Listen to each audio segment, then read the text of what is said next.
When it comes to concrete, we've got you covered. RowPaint.com offers custom concrete coating services for your garage, business, warehouse, and more. And we do it in one day. We are your complete concrete coatings solution.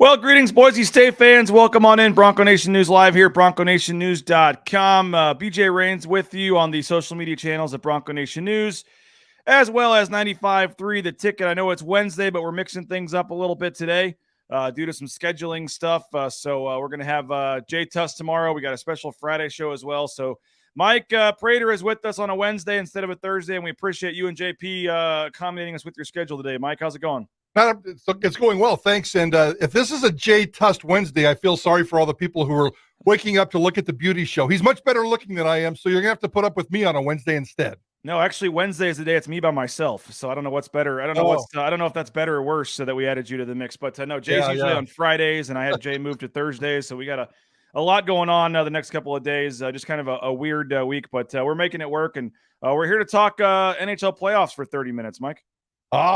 You know it.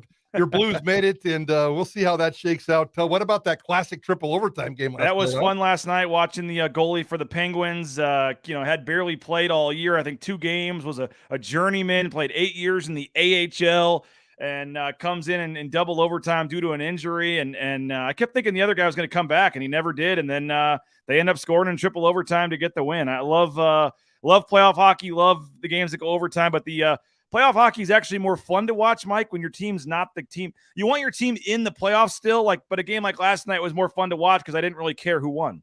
I'm kind of with you on that. The Knights aren't in it, so yeah, I've got nobody to root for, and I'm just going to watch some hockey. That was fun. I walked around my house last night screaming, Louie, Louie, Louie. I was thinking of this Louie song. So, it's whether it's the NBA or the NHL, the postseason always brings up beautiful storylines. There's a couple of good ones last night in the NBA, but we obviously got a lot of focus here on Boise State basketball, Boise State football as well. We do. I did forget, though, just the final thing on this, that first game the other night, the Blues won 4-0, but I did forget the difference from regular season hockey to postseason hockey.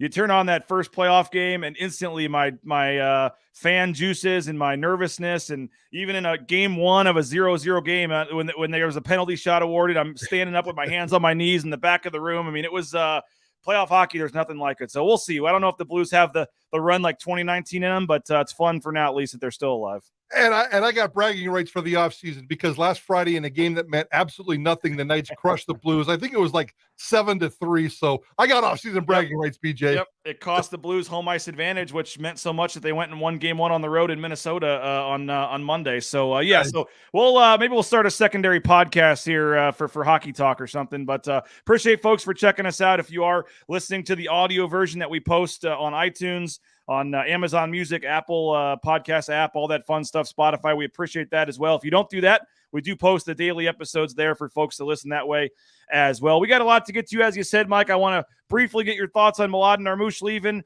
We got the NIL stuff that I want to preview for next week. Get your thoughts on Khalil Shakir, and we're also starting a new series next Monday, which I'm actually pretty excited about.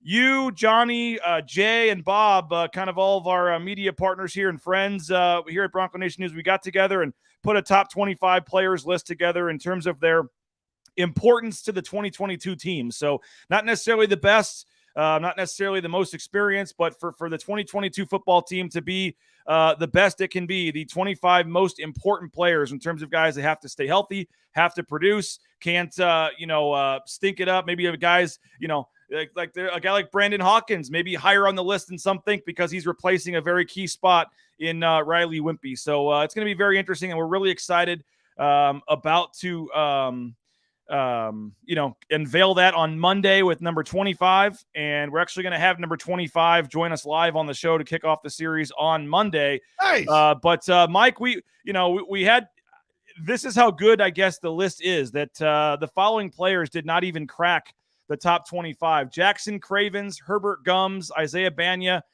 We've got Tyreek LaBeouf, Ben Dooley, Garrett Curran, Tyneil Hopper, Billy Bowens, and Austin Bolt. And so I think a lot of those guys are going to be key players for this team. You may even have starters on this team amongst that group. I think we all think that Austin Bolt has a chance to do some things for this team. Billy Bowens has a chance to be a contributing receiver. Jackson Cravens and Herbert Gums, I think, are both two guys on the interior of the line. You have Isaiah Banya, coming off the edge, I think. The younger Kaniho brother also didn't make the list. You got Tyreek LaBeouf, two corners that have played and started for this team. Ben Dooley and Garrett Curran on the line, two starters there, and Tyneil Hopper as well in terms of a tight end that I think is going to continue to see his role evolve. I guess just overall, before we nitpick the 25 we put together and thinking of this just kind of general series of importance to the team. What do you make of the list of us group of knuckleheads came up with here?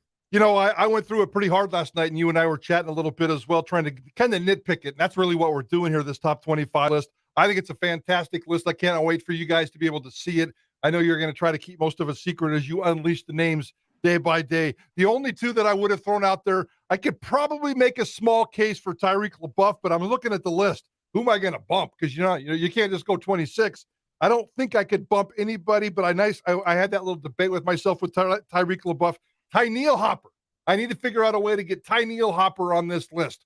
And I went through your depth chart here. You've got at least two people in every single position except for tight end. And I'm not doing this for balance. I think Tyneil Hopper is this great addition to this tight end room, and the way he evolved last year. His production still isn't off the charts, but he quadrupled his production from the year before.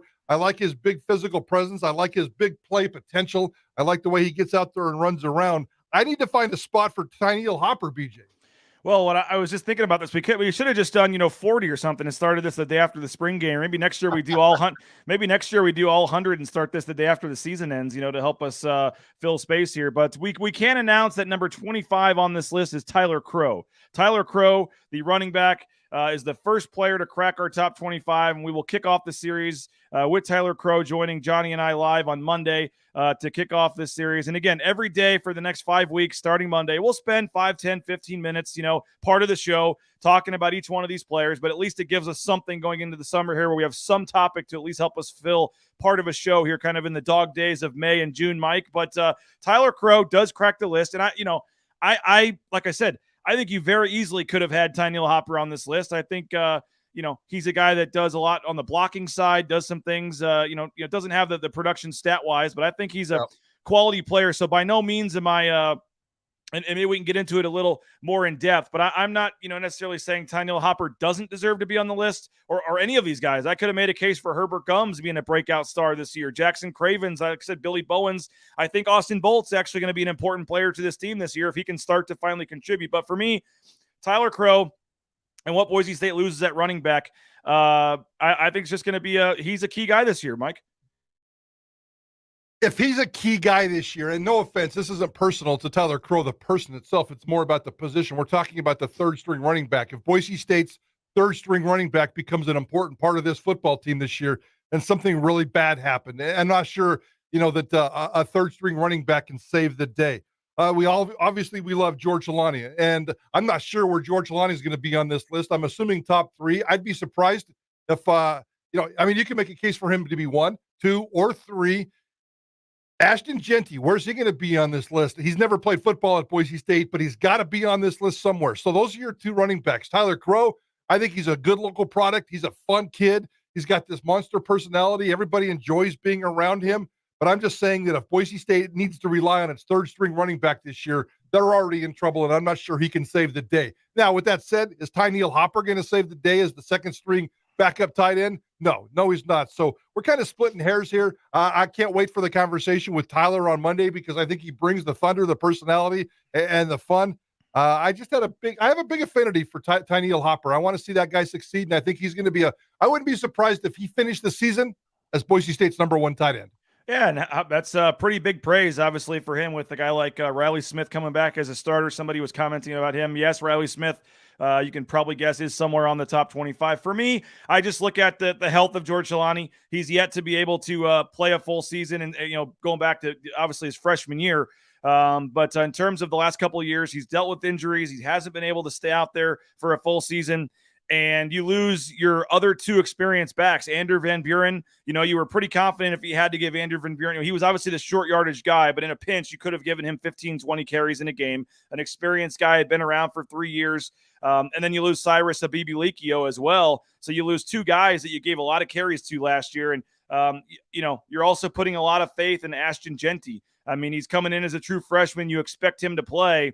But if George Holani goes down with a small knee injury for 2 or 3 weeks, I mean, is Ashton Genty ready to get 15, 20 carries a game as a true freshman? Maybe he is. George Holani, we would have never thought he was, and he came in and he rushed for 1,000 yards as a true freshman. So maybe that's it. But either way, even if Genty does take the starter spot, so to speak, Tyler Crow still becomes a very important piece as the #2 guy.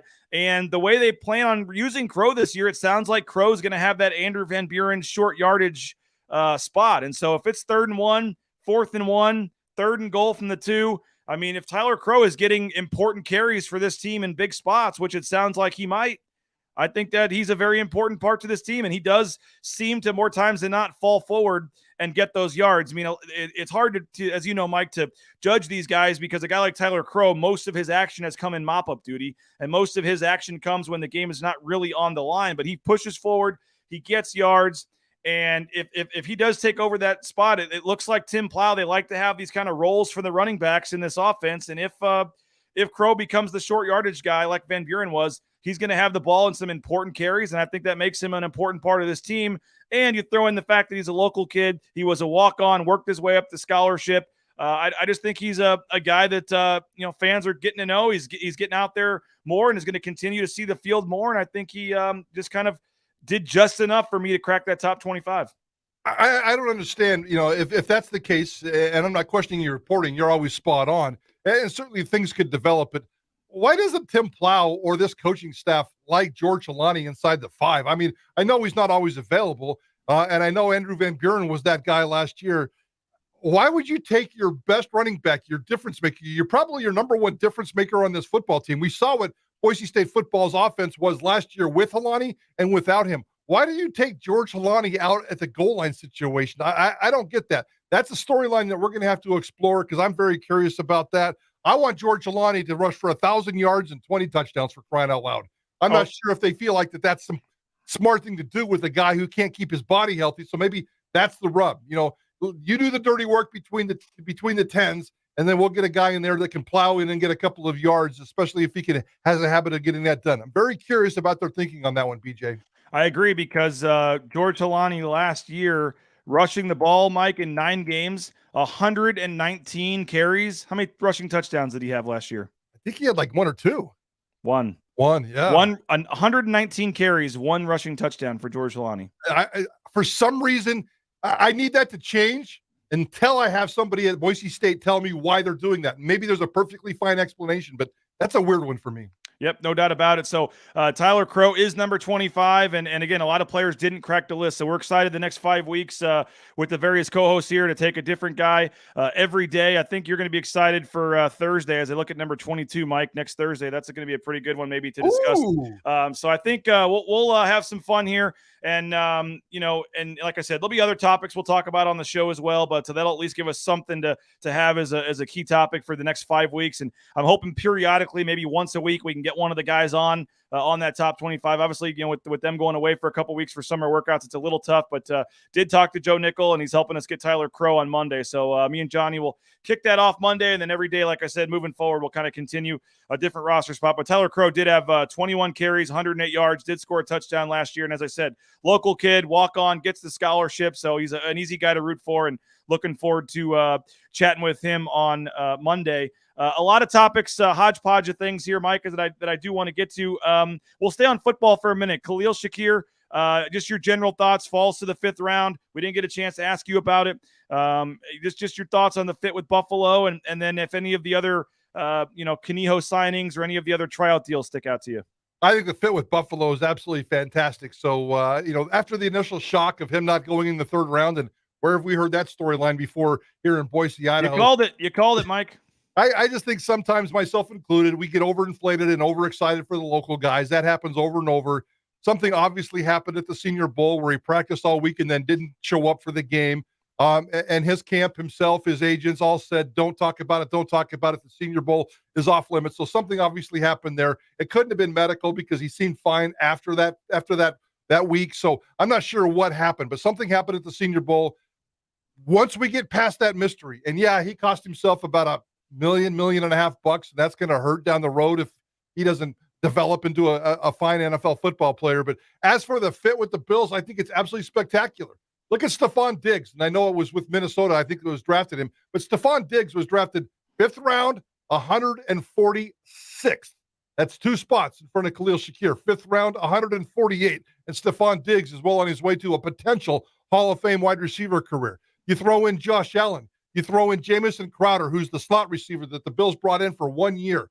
And I think that's exactly what position Khalil Shakir needs to play in the NFL. Attach yourself to the hip of Jamison Crowder, an NFL veteran, a crafty, smart, productive NFL veteran, and learn that position and just be a B player all season long and just soak everything in. I think it's the perfect opportunity of no pressure, lots of ways to learn. You got a quarterback coach you got an offensive coordinator in Ken Dorsey. You got a quarterback or a wide receiver coach in Chad Hall, a former Air Force running back, a former Mountain West Offensive Player of the Year. I think there's a lot of boxes that were checked for Khalil Shakir.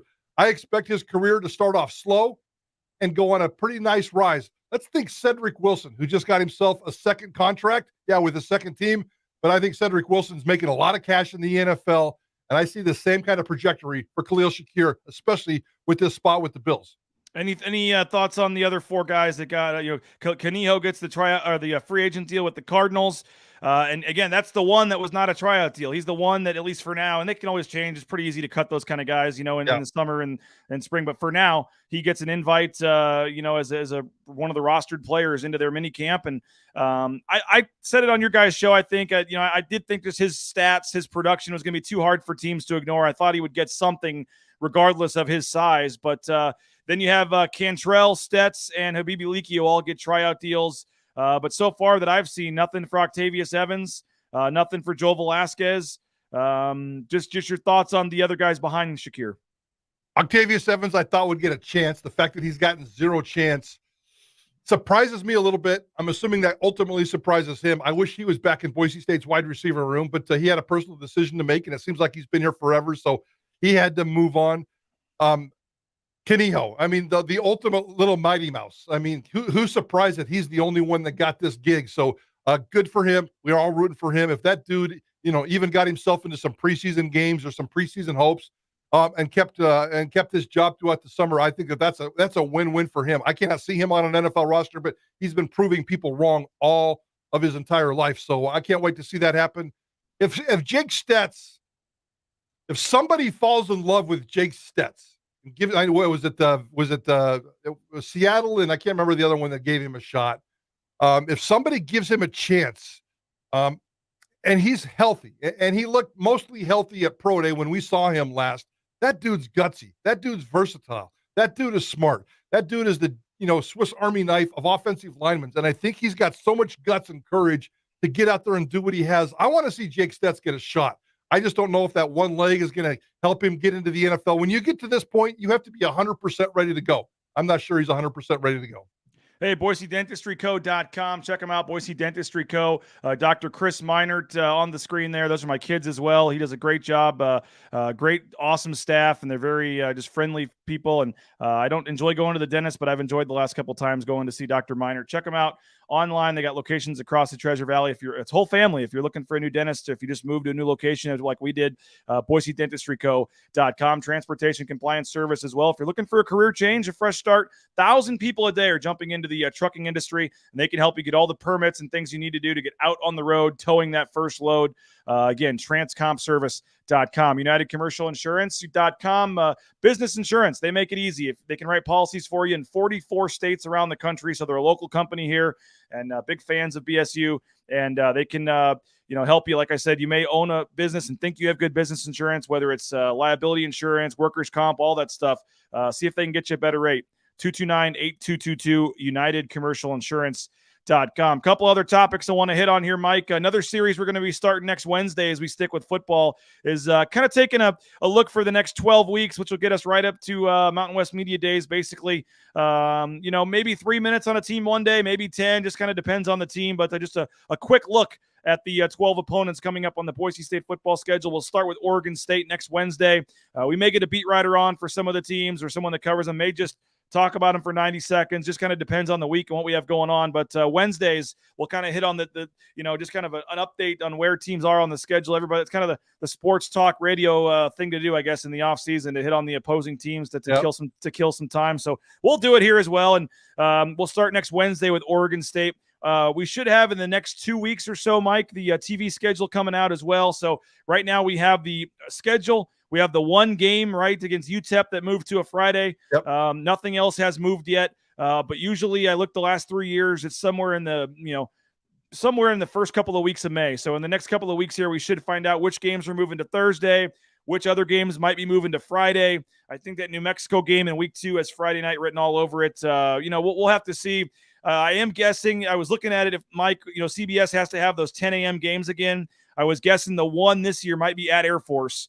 I was trying to find it has to be a road game because those are the ones on CBS, and I was trying to find one of the road games. The only one that I see somewhat appealing to CBS would maybe be the Air Force game in Colorado Springs. So that might be if they have to have a 10 a.m. game like they did last year. They had 2 last year, but we'll see. But otherwise, in general, Mike, the schedule, as we just kind of do a broad view of it here before we kind of break down the individual teams starting next Wednesday, it's an easier schedule than last year. You do start with 3 of 4 on the road. But if you can somehow beat Oregon State and somehow start 4-0, you put yourself in a really good position moving forward. But overall, I think the schedule's a little easier this year. And obviously, you have not Middle Tennessee. Who's the Tennessee? I'm forgetting who they're playing. UT Martin. Yeah, UT Martin. You add, which should have been Michigan State. So I mean, that's obviously right there in itself a much easier game. But overall, I think the schedule is there for this team to see a pretty nice improvement over the 7 wins last year.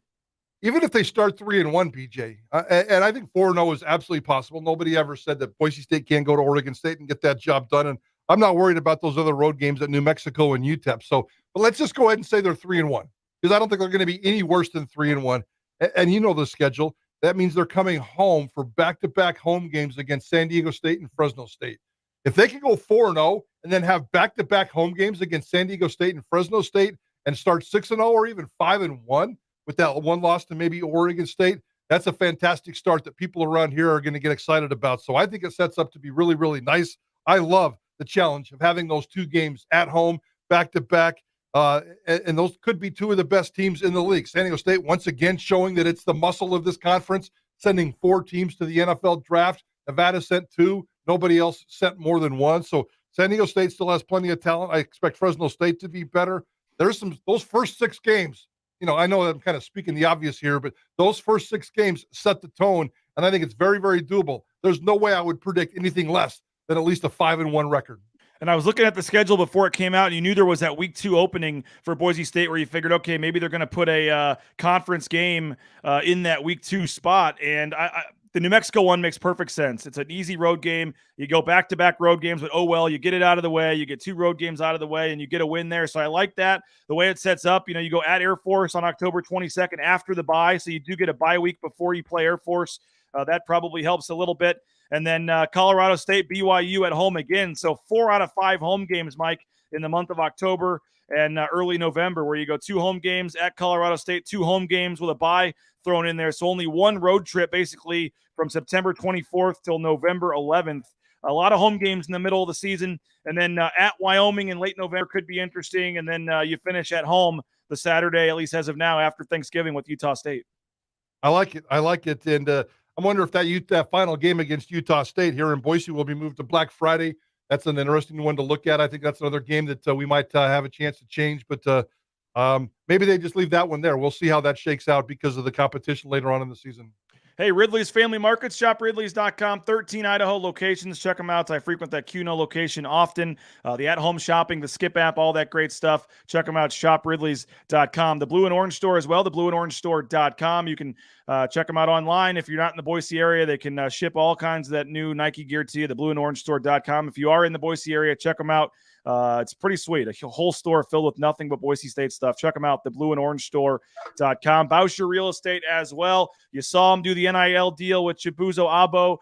He's, putting his, he's not just the talk. He's putting up, opening up his wallet to help this athletic department. So you can thank Matt Boucher. Use him for your next, selling or purchase of a home. Check him out, BoucherRealEstate.com. And Prater, as we transition here to two final quick topics in the final 4 minutes here. I guess your thoughts on Armouche. We talked about last week that he might not be coming back, and he is. Mladen Armouche has decided to move on from Boise State. Now they're in the transfer portal searching for another center. That's now 3 starters gone. I fully expect Marcus Shaver to be back, so you get Shaver and Degenhart back. You have Sada. You now have the Texas Tech transfer Abo. But then I think guys like Milner and Max Rice and Najee Smith are certainly going to have to step up. Some fans are a little nervous. You lose 3 starters, obviously wanting to try to repeat this thing. What's your big picture look at this team now that Armouche is gone? I don't really say this very often, especially in public, but Bob Beeler did something yesterday that made me feel a lot better about things. So he did a little research. He went into the transfer portal and looked at a lot of centers, a lot of big-time centers, mostly some Power 5 centers, and looked at all different kinds of centers, guys that, maybe only played 5 minutes because they were young and they were young projects, or other guys that maybe were averaging 10 and 10. He talked about a kid from Washington State. He talked about 2 or 3 others that are sitting there in the transfer portal. We're talking 6'10", 250-pound dudes that can, play Power 5 basketball and average yourself 8 to 10 points a game, 8 to 10 rebounds a game. And he found 4 or 5 of those. Now, obviously, it comes down to a fit. It comes down to chemistry. I don't think, Leon Rice does anything if he can't figure out the chemistry with this team. So I know nothing about these guys, but it seems like that there's some potential in the transfer portal, some impactful type of big men in the transfer portal. So it sucks. I wanted Armouche to stick around. I think he's getting better, but 25 years old, time to move on, go back home and see what you can do and play some European basketball. But I think that there's some hope that Boise State can get one or 2 more guys, especially one big guy to replace Mladen Armouche. So I don't feel as bad about it today as I did 2 days ago. I think there's hope there, BJ.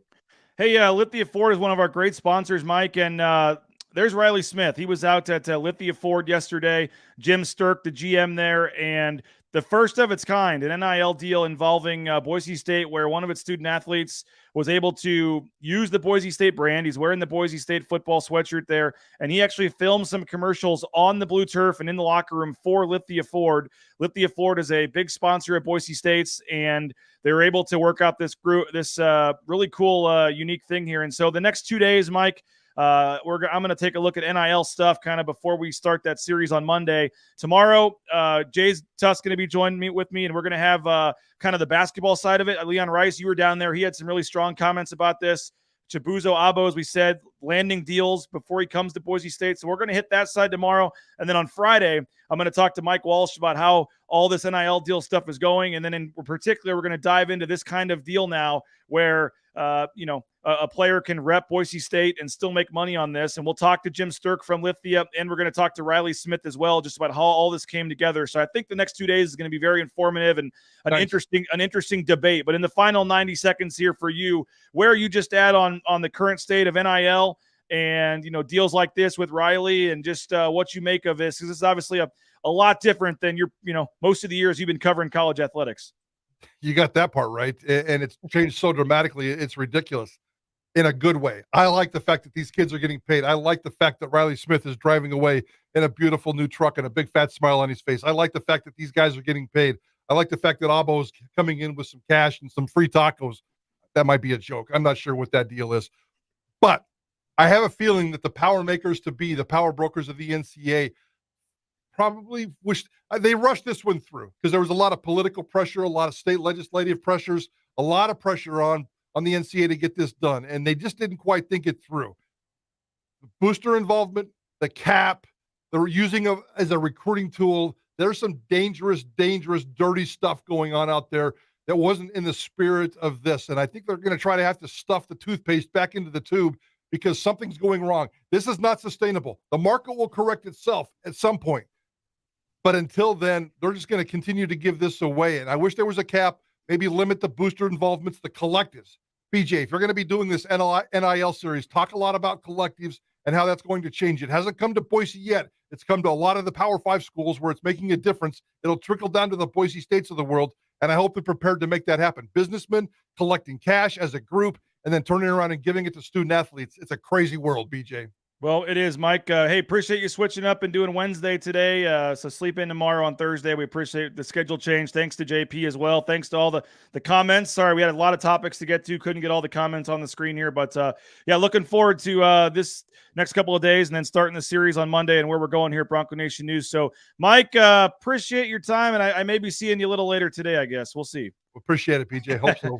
All right, guys, thanks. That'll do it for today's episode. You can check out the podcast version, as I said, or all the archive shows, both on the 95.3 The Ticket YouTube channel, as well as Bronco Nation News as well. So take care, folks. Happy Wednesday. We'll talk to you later. Bronco Nation News Live, BroncoNationNews.com.